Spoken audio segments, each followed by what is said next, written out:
아, 오늘 말씀은 1년간 모여있어 큰 무리를 가르쳤고 라는 제목으로 은혜를 나누고자 합니다. 자, 한번 따라해 봅시다. 1년간 모여있어 큰 무리를 가르쳤고. 흔히들 교회 하면은 높은 첨탑이, 그 교회 종탑이 서 있고 그 위에 십자가가 세워져 있는 이런 아담한 건물이나 혹은 웅장한 건물들을 이렇게 생각을 합니다. 제가 어렸을 때 다니던 그 교회도 굉장히 아담하면서도 그 예쁜 건물과 그 옆으로는 이렇게 종탑이 세워져 있어서 그 위에 이제 십자가가 세워져 있는 그런 교회였어요. 그렇지만 성경에서 말씀하고 있는 이 교회라고 하는 것은 이런 건물을 가리키는 것이 아니라 우리 예수님을 믿는 이런 사람들의 모임을 가리키는 것이라고 그렇게 알게 된 것은 오랜 후의 일이었습니다. 즉 하나님의 백성들이 모여서 예배드리는 장소나 이 건물은 교회라기보다는 예배당이라고 그렇게 할 수가 있고, 오히려 그곳에 모여서 예배를 드리는 사람들의 모임이 바로 교회라고 할 수가 있어요. 예를 들면은 153 교회라고 했을 때 이는 이 건물이나 이 장소를 가리키는 말이 아니고 바로 여기에 모여서 예배를 드리는 바로 우리들을 가리키는 말이라고 할 수가 있습니다. 또 이것은 좀 다른 이야기가 될지 모르겠지만 어떤 사람들은 이 예배당을 가리켜서 이제 성전이라고 그렇게 표현을 하기도 합니다. 그것은 구약시대 이스라엘 백성들이 우리 하나님께 예배를 드리기 위해서 하나님의 임재처소를 상징하는 그 성전에 나아가서 예배를 드렸듯이 우리들도 이제 예배를 드리는 이 예배당 또한 하나님의 임재처소를 갖다가 상징한다는 의미에서, 이런 영적인 의미에서 성전이라고 그렇게 부르기도 하는데 뭐 틀린 말은 아닙니다. 어쨌거나 이렇게 교회라고 하는 것은 이러한 건물이나 이러한 장소를 가리키는 말이 아니라 우리 예수 그리스도를 믿는 모든 사람들의 무리를 가리키는 말입니다. 그런데 성경에서는 이 교회에 대해서 생물체의 머리와 생물체의 그 몸에 이렇게 비유해서 표현하고 있는 것을 볼 수 있기도 해요. 에베소서 1장 22절에서 23절에 또 만물을 그 발 아래 복종하게 하시고 그를 만물 위의 교회의 머리로 주셨느니라. 교회는 그의 몸이니 하고 말씀을 하고 있습니다. 그를 만물 위의 교회의 머리로 주셨느니라. 교회는 그의 몸이니, 이렇게 예수 그리스도를 교회의 머리로서 또 교회를 그의 몸으로서 이렇게 표현하고 있는 것을 볼 수가 있습니다. 이것은 교회의 질서와 그 기능을 갖다가 강조한 표현입니다. 즉 교회는 우리 예수 그리스도에게 절대적으로 복종해야 된다는 것이고, 또 교회는 예수 그리스도만을 높이고 오직 우리 예수님만을 찬양해야 된다는 것이고, 또 교회는 예수 그리스도가 교회의 최중심이 되고 우리 예수 그리스도가 교회의 최우선이 되고 우리 예수님께서 교회의 최고가 되시며, 또 교회는 예수 그리스도가 이 교회의 모든 것이 되어야 될 것을 그렇게 말씀을 하고 있어요. 그래서 이것이 안 되어 있는 교회는 교회라고 그렇게 말을 할 수도 없는 것이고, 또 머리가 없는 몸이 죽은 것과 같이, 그렇죠? 머리가 떨어져가는 그 몸뚱아리가 죽은 것과 같이 이러한 교회는 생명이 없는 그런 죽은 교회와도 같다는 것입니다. 이렇게 교회는 우리 예수님이 교회의 그 중심이고 그 교회의 그 생명이라고 할 수가 있어요. 그런데 오늘날 일부 교회의 모습들을 바라다 보면은 예수 그리스도는 그냥 쏙 빠져버리고 다른 그 무엇들이 그 자리를 갖다가 대신 채우고 있는 것을 갖다 이렇게 보게 됩니다. 무슨 사회주의니, 무슨 민주운동이니, 아니면 다원론이니, 스포츠니, 영화니, 드라마니, 정치니. 그러다 보니까 어떤 때는 과연 이것이 교회인가라는 그런 의문이 들 때도 있고, 때로는 좀 낯설고 고개가 갸우뚱갸우뚱 그려질 때도 있는 것이 사실입니다.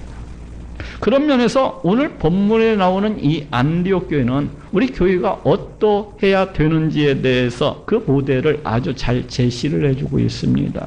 오늘은 이 안디옥 교회의 모습을 통해서 교회는 어떠해야 되는지에 대해서 살펴보고 또 은혜를 나누고자 합니다. 먼저 안디옥 교회는 복음을 전파하는 교회였어요. 복음이 무엇입니까? 이 복음이라고 하는 것은 우리 하나님께서 죄에 빠져서 영원히 죽을 수밖에 없는 우리 인간을 구원해 주시기 위해서 그 독생자 예수 그리스도를 이 땅에 보내어 주시고 십자가에 달려 피 흘려 죽게 하심으로 이를 믿는 자마다 값없이 의롭다 하심으로 하나님의 백성 삼아 주시고 하나님의 자녀 삼아 주시겠다는 우리 하나님의 약속을 말합니다. 다시 말해서 복음이라고 하는 것은 단 한마디로 이야기하면 예수 천국, 불신 지옥이라고 할 수가 있어요. 예수님은 이를 위해서 이 땅 가운데 오셨어요. 그리고 이와 같은 천국 복음을 전파하시면서 자신이 구약 성경에 예언되어 있는 바로 그 메시아 그리스도가 되신다는 것을 수많은 기적과 수많은 이적을 통해서 증거해 주셨고, 또 구약 성경에 예언되어 있는 말씀 그대로 십자가에 매달려 그렇게 피 흘려 죽으셨습니다. 그리고 장사한 지 3일 만에 부활하시고 승천하셔서 지금도 우리를 다스리시고 통치하시는 성자 하나님이 되십니다.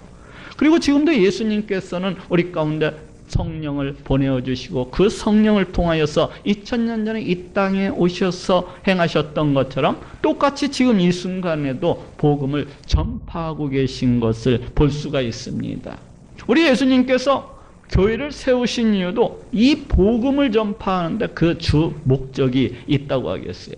마태복음 16장에서 보건대 예수님께서는 그 제자들과 함께 이제 가이사라 빌립보 지방에 가셨을 때 그 제자들에게 물으십니다. 너희는 나를 누구라 하느냐?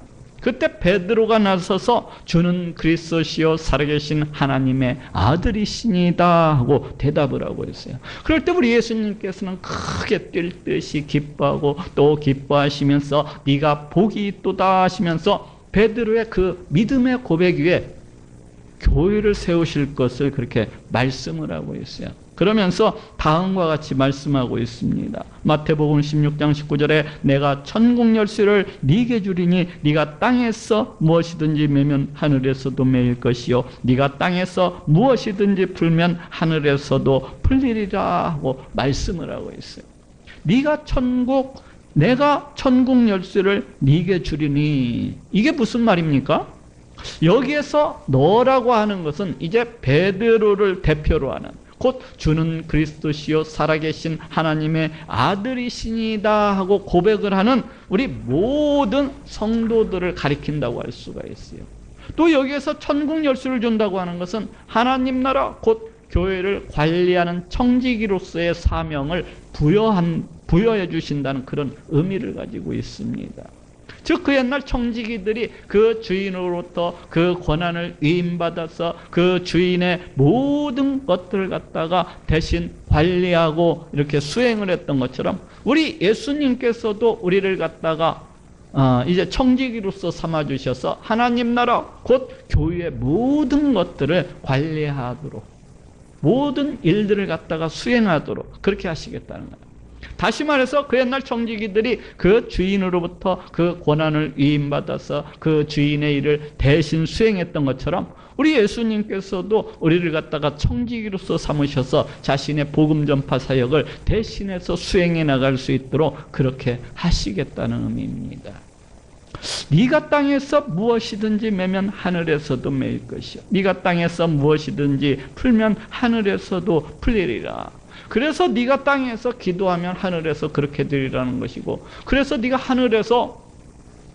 땅에서 전도를 하면 하늘에서도 그렇게 될 것이라는 것이고, 네가 무엇이 되었든지 이 땅에서 교회를 위해서 행하는 대로 그렇게 하늘에서도 그렇게 되리라는 것입니다. 어쨌거나 이처럼 예수님께서 교회를 세우신 이유도 복음 전파 사역에 그 주 목적이 있는 것을 알 수가 있어요. 또 예수님은 마태복음 28장 19절 20절에서도 그러므로 너희는 가서 모든 족속으로 제자를 삼아 아버지와 아들과 성령의 이름으로 세례를 주고 내가 너희에게 분부한 모든 것을 가르쳐 지키게 하라 하고 말씀을 하고 있습니다. 또 마가복음 16장 15절 16절에서도 또 가라사대 너희는 온 천하에 다니며 만민에게 복음을 전파하라. 믿고 세례를 받는 사람은 구원을 얻을 것이요 믿지 않는 사람은 정죄를 받으리라 하고 말씀을 하고 있어요. 너희는 온 천하에 다니며 만민에게 복음을 전파하라. 안디옥 교회는 이러하신 우리 예수님의 명령을 따라서 아주 열심으로 그렇게 복음을 전파하는 교회였습니다. 이 안디옥 교회는 스데반의 순교로 인하여서, 즉 예루살렘에 있는 그 유대인들의 박해와 핍박을 피하여서 이제 멀리 흩어지고 또 도망을 친 자들이 그 이방 땅 안디옥에 이르러서 세운 교회입니다. 이들은 그래서 비록 험난한 상황이었지만, 이들은 비록 그 생명이 위협을 받는 그런 위험한 상황이었지만, 또 갑작스럽게 도망을 침으로 해서 경제적으로도 몹시 궁핍하고 힘든 그런 고통스러운 상황이었지만, 그런 것들에 연연하지 아니하고 아랑곳하지 아니하고 그저 열심히 또 복음을 전했던 것을 갖다 보게 돼요. 그랬더니 주님의 권능이 함께 하셔서 큰 부흥을 이루게 되었다고 그렇게 말씀을 하고 있습니다. 오늘 본문 사도행전 11장 21절에 주의 손이 그들과 함께 하심에 수다한 사람이 믿고 주께 돌아오더라 하고 말씀을 하고 있습니다. 수다한 사람이 믿고 주께 돌아오더라. 또 이것뿐만이 아니에요. 이들은 자신들의 그 교회 부흥, 교회 성장에만 주력했던 것이 아니었어요. 이 안디옥 교회는 자신들의 교회가 어느 정도 성장을 이루자 그 눈을 돌려서 아직 복음을 듣지 못한 사람들, 그런 사람들을 찾아서 선교하는 일에 앞장섰던 것을 보게 됩니다. 사도행전 13장 2절에서 3절에 주를 섬겨 금식할 때 성령이 가라사대 내가 불러 시키는 일을 위하여 바나바와 사울을 따로 세우라 하시니 이에 금식하며 기도하고 두 사람에게 안수하여 보내니라 하고 말씀을 하고 있습니다. 두 사람에게 안수하여 보내니라. 성령이 임하시면 땅끝까지 이르러서 내 증인이 되리라고 하시던 우리 예수님의 말씀을 쫓아서 그대로 행하고 있는 것을 보게 돼요. 이처럼 안디옥 교회는 복음 전파의 그 열정이 넘쳐나는 교회였어요. 이런 안디옥 교회에 열심히 있었기 때문에 그때 초대교회 당시에 천국 복음이 온 유럽 가운데, 전 세계 가운데 순식간에 퍼져나가게 되었던 것을 보게 됩니다. 이 얼마나 우리 예수님께서 기뻐하시고 또 기뻐하실 일입니까? 이렇게 교회는 복음 전파에 주력을 해야 됩니다. 이것이 우리 예수님께서 교회를 세우신 이유이시고, 이것이 예수님께서 우리 가운데 성령을 보내주시고 그 성령을 통하여 우리와 함께 하시는 그 이유이기도 합니다. 그러니 우리 모든 성도는 복음 전파에 주력을 해야 되겠습니다. 두 번째로 안디옥 교회는 하나님의 말씀을 열심히 가르치고 그 말씀에 순종하는 교회였어요. 왜 교회가 성도들에게 하나님의 말씀을 가르쳐야 되는 것입니까? 그것은 믿음을 주기 위해서 그래요.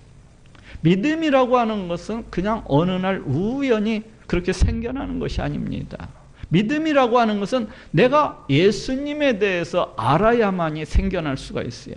예수님이 어떠하신 분인지, 또 예수님이 이 땅 가운데 왜 오셨는지, 또 예수님께서 죄도 없으신데 왜 십자가에 달려 죽으셔야 됐는지, 또 우리 예수님께서 정말로 3일 만에 부활하시고 그렇게 승천을 하셨는지, 그렇다면 지금 예수님께서는 무엇을 하고 계신지, 이런 모든 것들에 대해서 다 알아야만이 믿고 또 믿을 수가 있습니다. 어찌 이러한 것들을 갖다가 듣지 못하고 알 수가 있겠으며, 어찌 또 알지 못하는 것을 갖다가 믿을 수가 있겠습니까?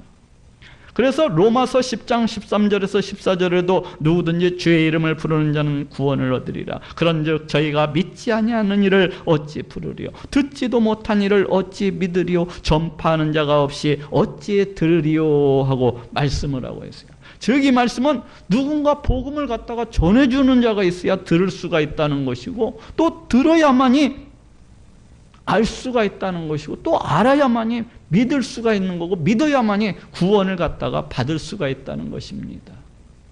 다시 말해서 믿음이라고 하는 것은 그리스도에 관한, 우리 예수님에 관한 말씀을 들어야만이 생겨날 수가 있다는 것입니다. 그래서 이 말씀 바로 밑에서도 로마서 10장 17절에 그러므로 믿음은 들음에서 나며 들음은 그리스도의 말씀으로 말미암았느니라 하고 말씀을 하고 있어요. 믿음은 들음에서 나며, 즉 믿음이라고 하는 것은 그냥 어느 날 우연히 생겨나는 것이 아니라 예수 그리스도에 관한 이런 말씀을 듣고 알아야만이 생겨날 수가 있는 것입니다. 그렇잖아요. 알지도 못하고 어떻게 믿을 수가 있고. 응? 또 이렇게 믿음이 생겨나야만 우리 하나님을 바르게 예배할 수도 있는 것이고, 또 하나님의 백성이 하나님의 백성답게 살아갈 수도 있는 것이고, 또 그래야 교회 또한 부흥하고 성장해 나갈 수가 있는 것입니다. 이것이 교회가 성도들에게 우리 하나님의 말씀을 가르치고 또 가르쳐야 되는 그 이유입니다. 그래서 우리 예수님께서도 이 땅 가운데 계셨을 때에 전국 복음을 갖다가 전파하시면서 끊임없이 성경을 갖다가 열어서 끊임없이 성경 말씀을 풀어서 자기는 누구이시며 왜 이 땅 가운데 오셨으며 자기가 3일 만에 장사한 지 3일 만에 다시 살아나야 할 것을 갖다가 그렇게 말씀하시고, 또 자신이 행하는 모든 것들이 성경 말씀, 구약 성경에 있는 모든 말씀들을 갖다가 이루는 일이라고 그렇게 가르치셨던 것을 볼 수가 있어요. 누가복음 24장에서도 보건대 우리 예수님은 부활하시고 난 다음에도 그 제자들을 찾으셔서 그 엠마오로 내려가고 있던 그 제자들 앞에 나타나셔서 그 제자들에게 성경을 열어서 가르치고 계신 것을 볼 수가 있습니다. 또 예수님은 지금도 성령을 보내주시고 그 성령을 통하여서 우리 하나님은 어떠하신 분인지, 또 자기 자신에 대해서, 또 우리 예수님 자신이 이루신 이 사역들에 대해서 하나하나 다 가르쳐 주시고 계신 것을 볼 수가 있어요. 요한복음 14장 26절에 보혜사 곧 아버지께서 내 이름으로 보내실 성령 그가 너희에게 모든 것을 가르치시고 내가 너희에게 말한 모든 것을 생각나게 하시리라 하고 말씀을 하고 있고, 또 요한복음 15절 26절에도 내가 아버지께로서 너희에게 보낼 보혜사 곧 아버지께로서 나오시는 진리의 성령이 오실 때 그가 나를 증거하실 것이요 하고 이렇게 말씀을 하고 있어요. 이처럼 예수님은 지금도 끊임없이 우리에게 예수님 자신과 예수님 자신의 사역에 대해서, 또 예수님의 모든 것들에 대해서 성경을 풀어서 우리 하나님 말씀이 자기를 지칭하고 있는 이런 것들에 대해서 하나하나 가르쳐 주시고 계신 것을 볼 수가 있습니다. 왜 이렇게 하시는 것입니까? 우리들에게 믿음을 주시기 위해서 그래요. 이 안디옥 교회도 우리 예수님의 이러한 모습을 쫓아서 성경을 풀어서 우리 하나님의 말씀을 갖다가 가르치고 또 가르쳤던 것을 보게 됩니다. 오늘 본문 사도행전 11장 25절에서 26절에도 바나바가 사울을 찾으러 다소에 가서 만남에 안디옥에 데리고 와서 둘이 교회에 1년간 모여있어 큰 무리를 가르쳤고 하고 말씀을 하고 있어요. 둘이 교회에 1년간 모여있어 큰 무리를 가르쳤고, 이렇게 안디옥 교회는 성경을 풀어서 우리 하나님은 어떠하신 분인지, 우리 하나님의 성품은 어떠하신지, 우리 하나님의 권능은 어떠하신지, 그 지혜와 그 광대하심과 이러한 것들에 대해서, 또 우리 인간은 어떠한 존재며 어떠한 운명과 어떠한 정죄 가운데 빠져 있는지, 또 이러한 인간을 향한 우리 하나님의 구원 계획은 무엇인지, 이런 것들에 대해서 낱낱이 가르치고 또 가르쳤어요. 또 그럴 뿐만 아니라 또 성경 말씀대로 이 땅에 오신 우리 예수님은 어떠하신 분이신지, 우리 예수님의 사역은 어떠하신 것인지, 이런 것들에 대해서도 낱낱이 가르치고 또 가르쳤어요. 안디옥 교회가 왜 이렇게 한 것입니까? 바로 성도들에게 믿음을 주기 위해서, 믿음을 주기 위해서. 그 결과 어떻게 되었습니까? 오늘 보면 사도행전 11장 26절에 제자들이 안디옥에서 비로소 그리스도인이라 일컬음을 받게 되었더라 하고 말씀을 하고 있습니다. 그리스도인이라 일컬음을 받게 되었더라. 여기에서 그리스도인이라고 하는 것은 그리스도를 쫓는 사람들의 무리를 갖다가 일컫는 말입니다. 즉 안디옥 교회 성도들이 이방 다른 사람들 눈에 보기에도, 이 세상 사람들 눈에 보기에도 자신들과는 이렇게 구별되어서 보였다는 그런 의미입니다. 다시 말해서 세상 사람들이 우리 안디옥 교회 성도들을 보면서 야, 저 사람은 분명 그 예수인가 누군가를 갖다 쫓는 사람 같네 이러면서 제가 예수인지 누군가를 갖다 믿는다고 하더니 사람이 오늘날 보니까 완전히 달라졌네. 이렇게 말하기 시작했다는 거예요. 성도들에게 우리 하나님의 말씀을 가르치고 또 가르쳤다 보니까 그 성도들에게 믿음이 자라나고 생겨나게 된 것이고, 그것이 우리 성도들의 어떤 생각과 가치관과 행실과 이런 모든 삶들을 통하여서 드러내고 나타나게 된 것이라고 할 수가 있어요. 즉 믿음이 생기다 보니까 그 생각들이 달라지고 그 가치관이 달라지고 그 행동이 달라지고 그 삶들이 갖다가 이렇게 변화되게 된 것이라고 할 수가 있고, 그러다 보니까 세상 사람들로부터 예수 그리스도를 쫓는 무리 곧 그리스도인이라고 이렇게 칭함을 받게 되었던 것입니다. 이렇게 교회는 하나님의 말씀을 가르치고 또 가르쳐야만 해요. 그래야 성도들의 믿음이 굳게 세워질 수가 있는 것이고, 또 그래야 우리 하나님을 바르게 예배할 수가 있는 것이고, 또 그래야 하나님의 백성이 우리 하나님의 백성답게 그렇게 살아갈 수가 있는 것이고, 또 더욱 중요한 것은 그래야 구원을 받을 수가 있어요. 그렇지 않냐고 날마다 축구 이야기 아니면 야구 이야기 나오고, 또 허구한 날 영화 이야기나 드라마 이야기 나오고, 혹은 인생 강연, 건강 강연, 윤리 강연, 이러한 것들을 갖다가 해서는 결코 그 믿음이 자라날 수도 없고 교회가 교회다워질 수도 없는 것입니다.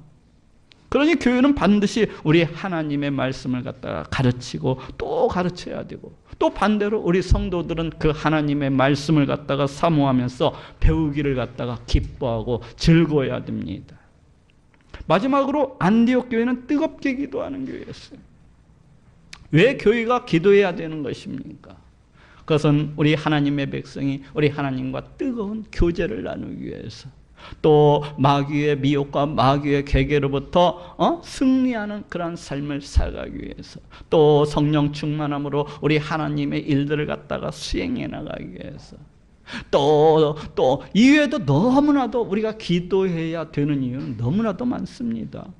우리 예수님께서도 이 땅에 계셨을 때 끊임없이 기도하시고 끊임없이 기도하셨던 것을 볼 수가 있어요. 누가복음 5장 16절에도 예수는 물러가사 한적한 곳에서 기도하시니라 하고 말씀을 하고 있고, 또 누가복음 6장 12절에도 이때에 예수께서 기도하러 산으로 가서 밤이 맞도록 곧 온 밤을 지새워서 하나님께 기도하시고 하고 말씀을 하고 있고, 또 누가복음 9장 28절에도 예수께서 베드로와 요한과 야고보를 내리시고 기도하시러 산에 올라가사 하고 말씀하고, 또 누가복음 11장 1절에도 예수께서 한 곳에서 기도하시고 마치심에 하고 말씀하고 있어요. 또 이외에도 예수님은 그저 시간이 날 때마다 그 바쁘신 사역의 와중 속에서도 시간을 내셔가지고 그렇게 항상 기도하셨던 것을 볼 수가 있습니다. 그 기도 제목도 제자들이 넘어지지 아니하도록 그렇게 기도하시는 것을 볼 수가 있어요. 또 그 제자들의 믿음이 굳게 세워질 수 있도록 그렇게 기도하시는 것을 보고, 또 그 제자들이 악한 세상에서 그 악에 물들지 아니하도록 그렇게 기도하시는 것을 볼 수가 있고, 또 그 제자들에 대해서, 또 그 제자들을 위해서, 또 이에도 막 수많은 그 기도 제목을 놓고서 시간이 될 때마다 그저 바쁘신 와중에도 시간을 내어서 그렇게 기도하셨던 것을 볼 수가 있어요. 심지어는 십자가에 달리시기 그 전날 밤에도 땀방울이 핏방울이 되도록 그렇게 간절히 기도하셨던 것을 볼 수가 있습니다. 또 이렇게 예수님 본인 자신이 기도하셨을 뿐만 아니라 제자들에게도 어떻게 기도해야 되는지에 대해서 하늘에 계신 우리 아버지여 하면서 이렇게 제자들에게 그 기도하는, 어떻게 기도해야 되는지에 대해서 그렇게 가르치셨던 것을 또 볼 수가 있고, 또 낭망치 아니하고 계속해서 하나님의 응답이 주어질 때까지 그렇게 기도해야 될 것을 갖다가 가르쳐 주셨던 것도 볼 수가 있고, 또 그 원수를 위해서 기도해야 될 것을 가르쳐 주시고, 또 하나님의 백성이 하나님의 백성답게 살아가기 위해서는 반드시 기도해야 된다는 것을 갖다가 그렇게 가르쳐 주셨고, 또 시험에 들지 않도록 항상 깨어 있어서 그렇게 기도하라고 가르치시고 또 가르치시고, 이 기도에 관해서는 수없이 가르치시고 또 가르치셨던 것을 볼 수가 있습니다. 누가복음 11장 9절에서 13절에도 내가 또 너희에게 이르노니 구하라 그러면 너희에게 주실 것이요 찾으라 그러면 찾을 것이요 문을 두드리라 그러면 너희에게 열릴 것이니 너희가 악할지라도 좋은 것을 자식에게 줄 줄 알거든 하물며 너희 천부께서 구하는 자에게 성령을 주시지 않겠느냐 하시니라 하고 말씀을 하고 있어요. 너희 천부께서 구하는 자에게 성령을 주시지 않겠느냐 하시니라. 여기에서 성령이라고 하는 것은 성령 그 자체뿐만 아니라 이 성령님께서 주시는 은혜, 성령의 은사, 성령의 도우심, 성령의 치유하심, 성령이 행하시는 모든 기도 응답들을 갖다가 다 통틀어서 가리키는 말이라고 할 수가 있습니다. 곧 하나님께서는 반드시 그 자녀된 자들의 기도를 갖다가 들어주시고 반드시 응답해 주시는 그런 분이시기 때문에 성도는 항상 기도하고 또 기도해야 될 것을 그렇게 말씀을 하고 있습니다. 이처럼 예수님께서는 본인 스스로도 그렇게 끊임없이 기도를 갖다가 하셨을 뿐만 아니라 그저 기회가 날 때마다 그저 시간이 주어질 때마다 기도에 대해서 그 제자들에게 끊임없이 가르쳐 주시고 끊임없이 가르쳐 주시고 그렇게 기도를 갖다가 강조하고 또 강조하고 그러시는 것을 갖다가 볼 수가 있어요. 이 안디옥 교회도 예수님의 이러하신 가르침을 받들어서 그저 뜨겁게 또 뜨겁게 끊임없이 그렇게 기도하였던 그런 교회였던 것을 보게 돼요. 오늘 본문 사도행전 13장 2절에도 주를 섬겨 금식할 때에 하고 말씀하고 또 사도행전 13장 3절에도 이에 금식하며 기도하고 하고 말씀하고 있는 것을 볼 수가 있습니다. 그저 안디옥 교회는 우리 예수님의 말씀을 그 가르침을 쫓아서 그저 교회에서 행하는 모든 일들에 뜨겁게 금식하면서 또 뜨겁게 기도하면서 모든 일들을 갖다가 수행해 나가는 것을 볼 수가 있습니다. 그러다 보니까 교회가 이 안디옥 교회가 뜨겁게 살아서 움직이는 것을 볼 수가 있고 강한 성령의 권능이 나타나는 것을 볼 수가 있고 또 더불어서 교회도 크게 부흥하고 성장해 나가게 되는 것을 보게 됩니다. 이렇게 교회는 끊임없이 뜨겁게 또 간절하게 부르짖어서 기도하는 그런 교회가 되어야 됩니다. 그래야 성도들의 신앙에 있어서도 활력이 넘쳐나고 성도들의 신앙에 있어서도 역동성이 넘쳐나게 되는 것이고 또 성도들의 그 삶에 있어서도 우리 성령님의 그 권능이 넘쳐나고 또 그 삶에 있어서도 우리 성령님께서 주시는 기쁨과 즐거움과 평안과 위로와 소망 등이 그 삶 속에서 날마다 솟구쳐서 넘쳐나게 되는 것입니다. 또 그래야 교회에도 우리 하나님의 사랑과 은혜가 넘쳐나게 되는 것이고 또 모든 일들을 행함에 있어서 우리 사람의 지혜와 능력대로 행하는 것이 아니라 우리 성령님께서 주시는 지혜와 능력으로서 그렇게 수행해 나가게 되는 것이고 또 그래야 그 어떤 결과에 있어서도 우리 하나님께 모든 영광을 다 돌리면서 우리 하나님께 감사를 갖다 드리게 되는 것입니다. 또 성자 하나님이신 우리 예수님께서도 그렇게 기회가 날 때마다 시간이 날 때마다 아니 그 바쁜 사역의 와중에도 일부러 시간을 내서 그렇게 엎드려서 기도하시곤 하셨는데 성도된 우리가 기도하지 않는다고 하는 것은 우리가 하나님의 자녀라고 하면서 우리가 하나님의 성도라고 하면서 우리가 기도하지 않는다고 하는 것은 어찌 보면 심히 교만하고 또 완악한 짓이라고 할 수 있을 거예요.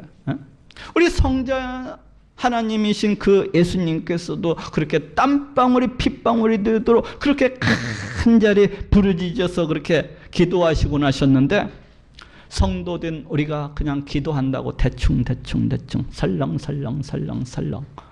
이렇게 기도한다고 하는 것은 이것은 어찌 보면은 아마도 기도 응답받는 것을 별로 시시하게 생각하는 그런 행위라고 할 수도 있고 또 우리 예수님께서 그렇게 땀방울이 핏방울이 되도록 그렇게 기도하셨던 것을 갖다가 조롱하고 비웃는 그런 행위라고도 할 수가 있어요.